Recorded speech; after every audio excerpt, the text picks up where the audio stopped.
Yeah, Susanna Mullen, good morning to you. Good morning. How are you, Ger? Hi, Hannah, how are you? Morning, guys. How are we? Susanna, that couldn't have gone any better, really. Everybody beaming afterwards. Oh, stop. It was incredible. I mean, performance on the pitch aside, I think if you've been a woman or a girl involved in rugby in the last 5-10 years in Ireland, to be in that stadium with the amount of people cheering them on and then for them to put on that performance on the pitch, it was honestly quite emotional. And I think all the media, all the journalists, but also all the girls and the coaches, they were just absolutely delighted. It was really incredible scenes afterwards. Talk to us a bit about the build-up then, because obviously from the captain's run and then the quality of the performance and for it to go as well as it did, when did you sense that everything was locked in?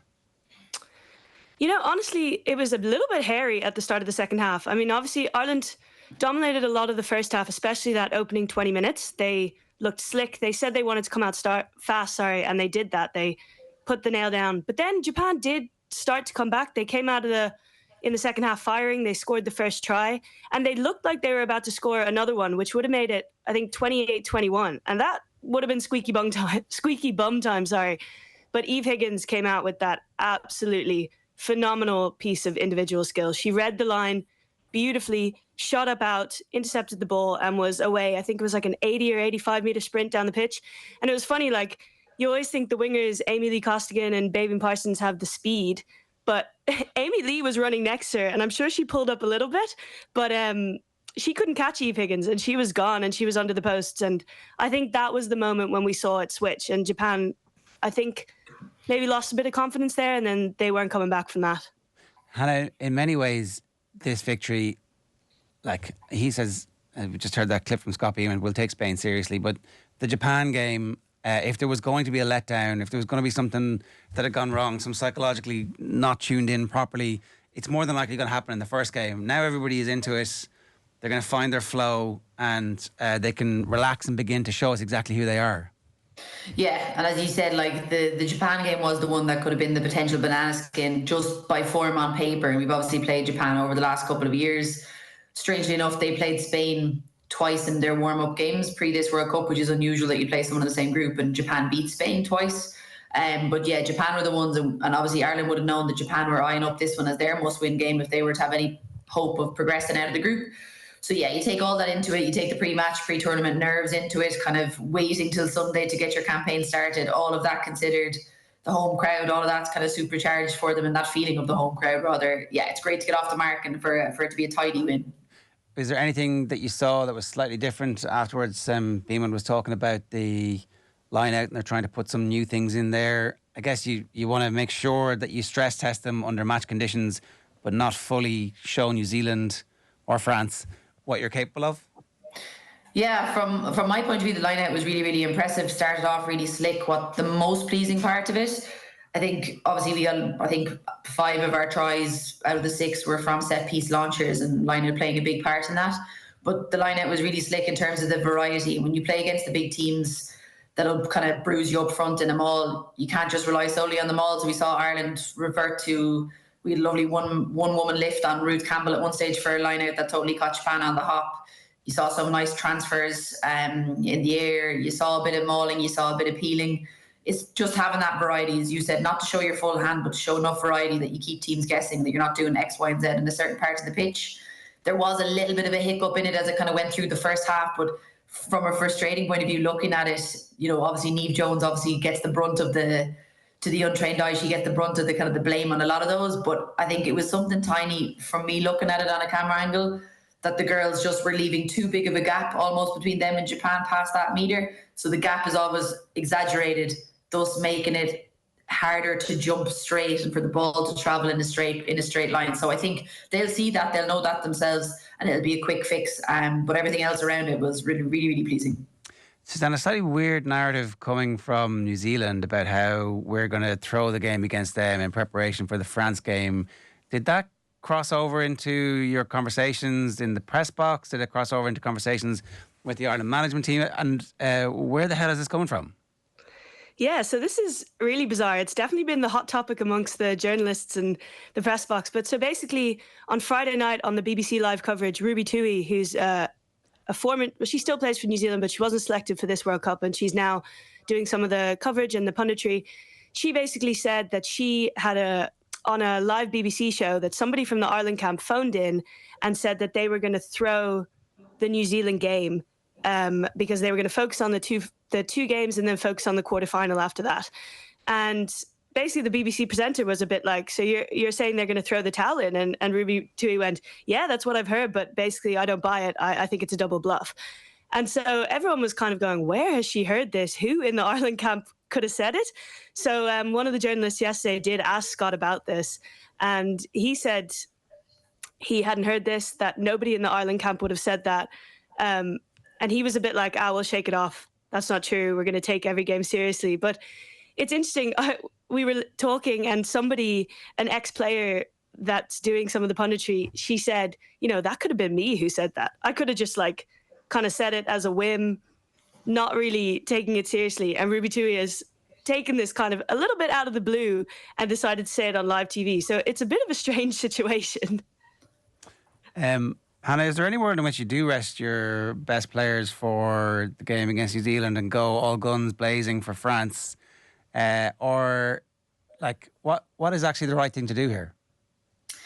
This is the thing. There's I think it's an element of, can you say in a polite way, stirring the pot probably from Ruby Tui, having a great time of meddling from the outside. But yeah, there won't be a case of throwing it as such. I think, and the Irish camp won't talk about New Zealand until Spain is dealt with. And Spain, to be fair to them, as much as they got a good beating yesterday against New Zealand, they put in a hell of a fight. So that's, a different conversation altogether. But from the New Zealand aspect, I think the height of what you'll see is maybe a bit of rotation. But there's so much to happen between that. You've got a whole 2 weeks of training to go with another test match thrown in against Spain.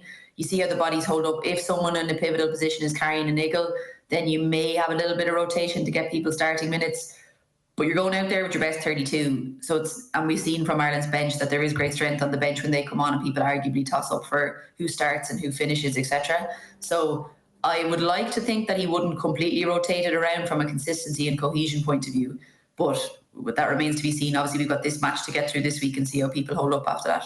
And what people want to know is, if Ireland beat New Zealand, how does that change? And how significant is that? Yeah, it's brilliant if we do again. As I said, it's a great stat to look at. We've played New Zealand 3 times in our history and beaten them twice, which is a nice little stat. So you'd like to make that one more. But yeah, it's huge. So obviously the permutations are that you'd imagine now France having beaten Italy in that fairly dour affair between the two of them, that they'll finish top of that group and kind of get past South Africa and Brazil in their group, and they'll win their group. So we beat New Zealand. All of a sudden we played the runners-up of that group, which would be in Italy, who looked as equally as lackluster as France did. But it's not a fear factor either way, because it's a familiar foe, whoever we would play, hopefully get to that quarterfinal. So whether it be in Italy, who we've beaten many times out, or France, who we've run close in this Six Nations. And France, by the looks of them, are on a bit of a downward trajectory, such as their kind of form and how they've come into this competition with only their one warm-up match against England. And they looked to need a lot of shaking off to be able to find some kind of form based on Saturday night's performance against Italy. So there's no fear factor for Ireland whatsoever in whoever they were to beat in the quarterfinal. I also think if we face Italy or South Africa in that quarterfinal and we come through that, then we're likely to face Canada in a semi, and we avoid the England route, which, if you can avoid England for as long as possible, that's probably key in this tournament. So I have to ask the obvious question, then why not go all out to beat New Zealand? Yeah, I think they will, but I don't know, Hannah, what do you think? Yeah, I just don't think, it's not like... Rugby is not a game like soccer where you can just sit back and it's we'll go with defensive mode here. There is nothing. You're getting to put on your jersey to represent your country in a World Cup.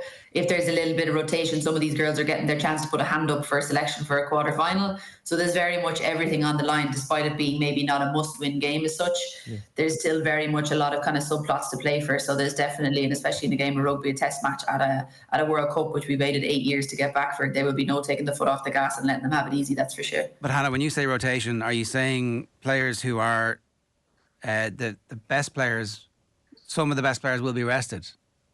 Not necessarily, that's what I'm saying. It depends on how we get through the Spain match first. If then people pick up niggles, obviously it's kind of been talked about. We haven't got a wealth of depth in the props.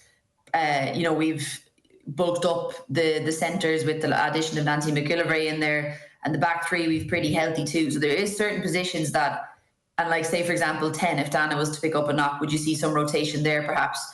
I'm saying that we see how we get through Spain. I would like to think from a cohesion and consistency point of view, everybody wants to play. Yeah. You want to play consistently. That's just the way it feels when you're in there. You want to go back to back with games. You don't want to rest, especially not in a World Cup. So everybody will be wanting to play. You can bet your life on that one, especially with the huge crowd that's going to be over there from an Irish perspective. I think the whole country is leaving to go over for that one in Brighton. So there won't be a case of anybody not wanting to play that one to mind themselves for a quarterfinal. So it'll be interesting to see how, after the week of Spain, how bodies hold up and what decision the management decide to go for. Would you play Aoife Wafer in that game? Maybe put her on the bench. Like, Aoife's been so unlucky with injuries, and her injury profile of coming back. She does unbelievable rehab to get herself back from one injury, and then she could get the most bizarre injury in the next kind of run up. So I think they will be wanting to mind her, but there's that element of match minutes. I've seen Aoife Wafer come back and play like absolute god, having not had any match minutes under her belt. So there's that argument too. So I'd say they probably won't risk her, to be honest, but again, could be proven wrong. Yeah. Susanna, what's the schedule like this week then? Obviously, relatively, I don't know, do they go and the players who weren't playing have some hardcore training sessions, but the rest of the week is kind of tapering down and back up again for next weekend? To be honest, I think they take a bit of a rest now today, but they're back in training, I think, pretty quickly during the week. I'm not 100% sure, but they definitely have training on Wednesday, because I know the journalists are invited along to kind of watch a bit of that, and then they're going to do a press conference, and then they'll train Thursday, I'd say, captain's run Saturday, and then back in Sunday. So I don't think they'll be taking too much time off, to be honest. They'll want to be getting back in quickly, fixing any wrongs from Japan and getting up to speed for Spain, because as Scott Beeman said, they're definitely not taking this lightly. They know Spain have some threats, and they don't want to risk anything going wrong in this game. That's difficult enough to pitch that, Hannah, isn't it? Because here we are talking about New Zealand, and here we are talking about potential quarter-final opponents, and they've got a game against the Spanish side who, you know, if they're watching this, they're they were writing us off. Like, yeah, most people were. I know, and that's the thing. From players' point of view, New Zealand's question won't even come into camp. Like, it won't even be a sniff. Like, it literally would have been everything on Japan. Everything and anything on Japan. And now they'll switch their mindset. They will analyse that New Zealand game, obviously, versus Spain, and pick up a few bits from that. But it would be from a Spanish point of view solely, would maybe writing a few bits in the background on New Zealand. But it's literally all eyes on Spain and kind of focus on the task in hand. That we've seen it at World Cups before, where you can have a potential banana skin when you least expect it if you take your eyes off the prize. So the girls will be very much kind of next game mentality with that one. Would you make any changes for that Spain game? No, I wouldn't, because that's the thing that drives you mad as a player. You don't want to have the rotation. You know, you've gone to the World Cup with your 32. We probably saw flashes in that Canada game in the warm-up of what he was thinking in terms of picks. His pick now is set a stall out from a Japan game. The only thing I would say, he is a fan of kind of picking horses for courses. So, like, we saw Fiona Hughes being added in at 6, obviously based on form, but also I think a huge part of that was based on line-out. It gave Ireland 3 really good line-out options there in that. So he does like to do that kind of element of picking people for certain aspects of games. But, like, Spain is going to be a fast-paced game. It's going to be kind of a quick tempo game. So I think much of the same for Ireland. I'd like to see him kind of stick rather than rotate anything major. Interesting one for me is that, and you touched, Susanna touched on earlier on around the emotion of the first game and how it felt. I presume, hopefully the players aren't listening, the girls aren't listening, but how important is it getting to a quarter-final or semi-final in terms of the stature of the game and sort of almost putting the RFU under a bit of pressure? Let's back these women to go again. And does it feel like getting to a semis would be hugely significant? Do you know what? It's the beauty of it is, and it's obviously the negative part that we haven't been there since 2017 due to the kind of the decline in the women's rugby during that spell, and kind of we're on the up again. But the beauty of it is, like, Cliona Maloney-McDonald is the only member of that team to have played in a World Cup before for Ireland. There's no hangover for these players in, like, oh God, we've got to do better than we did back in the home World Cup in 2017. There's nothing kind of, it's a clean slate essentially for this group. We know what they're capable of, and they just get to go out there and express themselves. So there's lovely that kind of unburdened part that they are still very much the underdogs, because it's very still much in that kind of, as you talked about, that kind of upward trajectory. But they haven't, have been at the kind of the top table here of a World Cup in so long that we talk about the Canadas, the New Zealands, the France need to get their house in order. England obviously being your big dogs. So Ireland don't have to deal with that kind of burden yet. Obviously, you get to the knockout stages and it's a different thing, but everything once they get to the knockout stages is a bonus for the girls, and they won't be kind of expected on paper to be doing anything, which will suit them lovely. Everybody knows the Irish love a good underdog story, so it'll suit the girls down to the ground when they get to there, hopefully all going well. All right. We are predicting a win, though, right? We are going to beat Spain. Yeah, we definitely predict a win. Yeah. There'll be a good test, though, but because we saw, like, anybody who watched that New Zealand game, New Zealand only put 54, I think, points in them, which seems like nothing, but for a New Zealand team, like, they bruised New Zealand. Like, New Zealand also, were able to play the last, I think, 17 minutes or so with 13 players, which was a bit of a flex for them with injuries. But Spain kept going. Like, there was serious dog in them. They weren't overawed by the fact that this was the world champion, so they will not care. As I said, every match that they have is essentially, they know they're not making it probably past the group stages at this stage with one loss under their belt, so they'll be gunning for it. All right.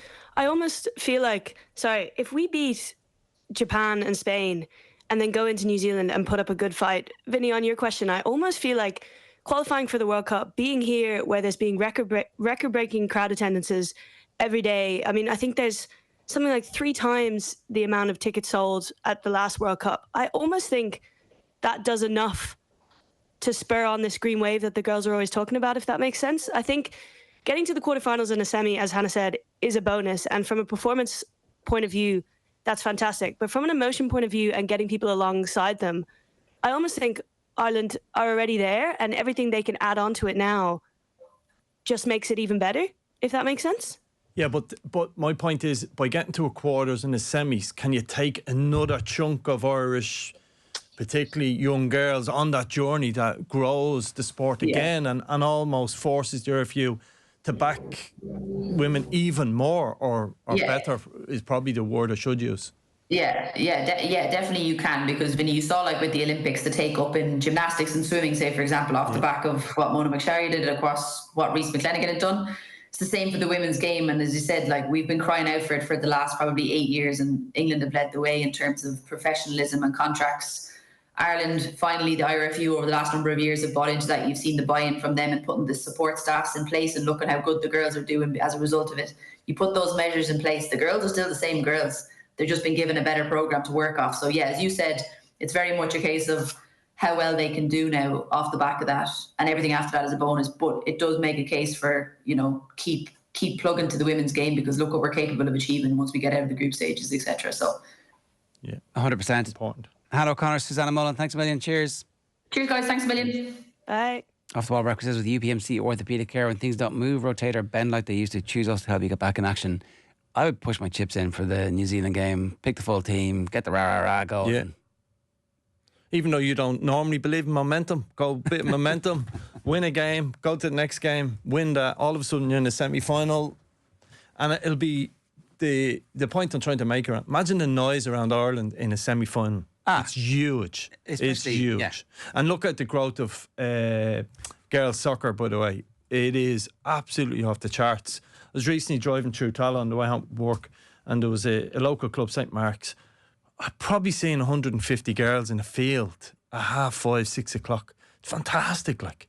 And it's like we've Kate McCabe walking around, known from that area, and all of that stuff has a knock-on effect. And I think this tournament for the girls is a huge opportunity to grow that sport. And yeah, that's why I go the champions route. I think exactly. I just think that I think there would be much more hype about the team now if Aoife Wafer was playing, because she's such a superstar and so totemic and so clearly identifiable. And the other couple of injuries they've had have kind of shorn us of any confidence that we might be able to beat the All Blacks, Black Ferns.